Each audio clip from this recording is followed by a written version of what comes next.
नमस्कार मंडळी, स्टार प्रवाह वाहिनीवरील लग्नानंतर होईलच प्रेम ह्या मालिकेच्या पुढील भागामध्ये आज आपण पाहणार आहोत की काव्य ही पार्थवर रागवते आणि पार्थला बोलते, तुम्हाला मनातलं सर्व ओळखता येतं ना, मग तुम्ही आता का ओळखलं नाही?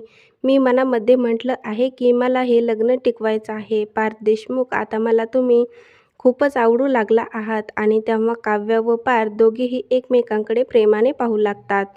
त्यानंतर आपण पाहतो काव्य ही आपल्या घरातला पार्थ आणि तिचा लग्नातला फोटो काढते आणि पार्थला बोलते, देशमुख आता हा फोटो बदलायला हवा.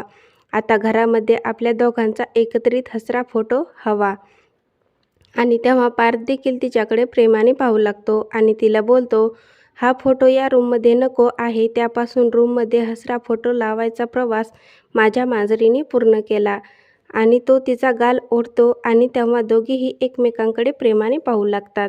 तर इकडे आपण पाहतो की नंदिनी ही जीवाकडे त्याने दिलेली साडी घेऊन जाते आणि जीवा हा तिला बोलतो की ही साडी तर मी तुला माझ्या पहिल्या पगाराच्या वेळेस घेऊन दिली होती. तेव्हा नंदिनी बोलते, हो.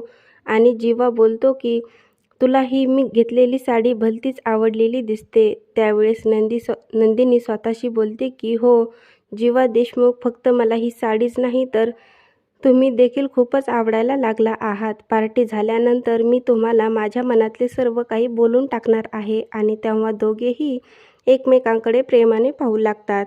आता पुढील येणाऱ्या भागामध्ये पार्टीमध्ये वसुंधरा आणि रम्या काय तमाशा करणार हे पाहणं खूपच मजेदार ठरणार आहे. लग्नानंतर होईलच प्रेम ह्या मालिकेचे नवनवीन अपडेट पाहण्यासाठी माझ्या चॅनलला लाईक करा, शेअर करा आणि सबस्क्राईब करायला विसरू नका.